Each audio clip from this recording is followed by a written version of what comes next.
Okay sir.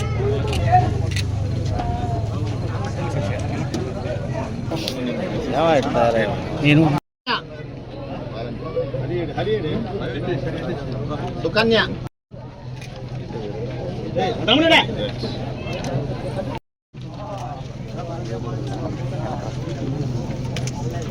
Narayanamma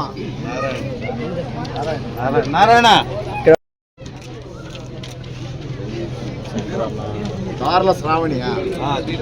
రాష్ట్ర వ్యాప్తంగా నెల్లూరు జిల్లా వ్యాప్తంగా సర్వేపల్లి నియోజకవర్గంలో కూడా ఎక్కడికి వెళ్ళినా సరే ప్రజలు స్వచ్ఛందంగా పాల్గొని ఈరోజు వేలాది మంది తరలిచ్చి విజయవంతం చేసేటువంటి పరిస్థితి ఉంది. ఇటువంటి నేపథ్యంలో దాదాపుగా నియోజకవర్గానికి 60,000 సంతకాలు సేకరించాలనేటువంటి లక్ష్యం పెట్టుకున్నాం. ఈరోజు దాదాపుగా 60,000కి సంబంధించినటువంటి సంతకాలు పూర్తిగా వచ్చాయి. మరో 40,000 కూడా ప్రజలు సిద్ధపడేటువంటి పరిస్థితి ఏర్పడింది. దాదాపుగా 1,00,000 సంతకాలకు కూడా ఈరోజు మేము ముందుకు వస్తున్నాము అని చెప్పి ఈరోజు ప్రజలందరూ కూడా ముందుకు వచ్చేటువంటి పరిస్థితి ఏర్పడింది. ఇటువంటి నేపథ్యంలో ఈరోజు 1 కోటి సంతకాల సేకరణ మెడికల్ కళాశాల ప్రైవేటీకరణ అనేది చంద్రబాబు నాయుడు తీసుకున్నాడు. ఆ నిర్ణయానికి సంబంధించి నిరసన ప్రజల్లో ఎంత పెద్ద ఎత్తున ఉంది అనేటువంటిది ప్రత్యేకంగా చెప్పాల్సినటువంటి అవసరం లేదు.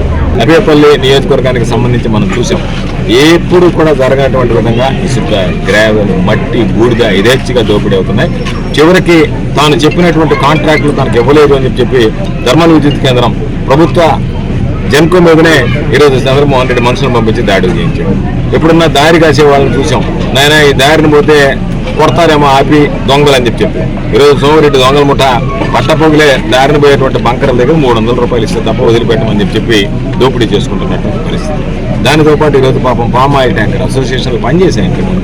ఏదైనా సరే వాళ్ళకి సంబంధించి మెయింటెనెన్స్కి ఏదైనా ఖర్చులకు తీసుకొని స్థానికంగా ఉండేటువంటి వాళ్ళకి ఇబ్బందులు లేకుండా చేస్తే ఈరోజు స్థానికంగా ఉండేటువంటి వాళ్ళని దానికి వదిలేసి బయట వాళ్ళకి సంబంధించి ఇబ్బడముబ్బడిగా డబ్బులు వసూలు చేస్తా డబ్బు సంపాదించాలనేటువంటి ఆలోచన ఎప్పుడు కూడా అసోసియేషన్ అనేటువంటిది పామ్ ఆయిల్ అసోసియేషన్ ఎప్పుడున్నా అక్కడ ఉన్నటువంటి పామ్ ఆయిల్ ఫ్యాక్టరీలకు సంబంధించి స్థానికంగా ఉండేటువంటి వాళ్ళు ఆయిల్ ట్యాంకర్లు పెట్టుకుంటా వాళ్ళకి అన్యాయం జరగకుండా వాళ్ళని మొదటి సీరియల్ వేసి దాని ప్రకారం ఇవ్వాలనేటువంటి వాళ్ళకి వాళ్ళకు ఉన్నటువంటి లోకల్స్కి ప్రాధాన్యత ఇవ్వాలి, ప్రాధాన్యత క్రమంలో ముందు వాళ్ళని ఉంచాలనేటువంటి లక్ష్యంతో ఏర్పాటైనటువంటి అసోసియేషన్ కాస్త చంద్రమోహన్ రెడ్డికి ఆదాయ వనరులుగా ఈరోజు మలుచుకోవడం జరిగింది.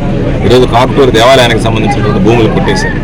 ఈరోజు 20 అంకణాల స్థలం ఏదైతే ప్రభుత్వ భూమి ఉందో వెంకటాచలంలో దాన్ని కొట్టేయడానికి రాజేశ్వరం తొలగిస్తే రాజేశ్వరం ఉంటే సంతకం పెట్టదు కాబట్టి దానికి పంచాయతీ తీర్మానం అవసరం కాబట్టి రాజేశ్వరం మనం తొలగించి ఈరోజు ఆ వెంకటాచలంలో ఉన్నటువంటి ₹1,00,00,000 విలువైనటువంటి భూమిని కొట్టేయాలని చూస్తున్నారు.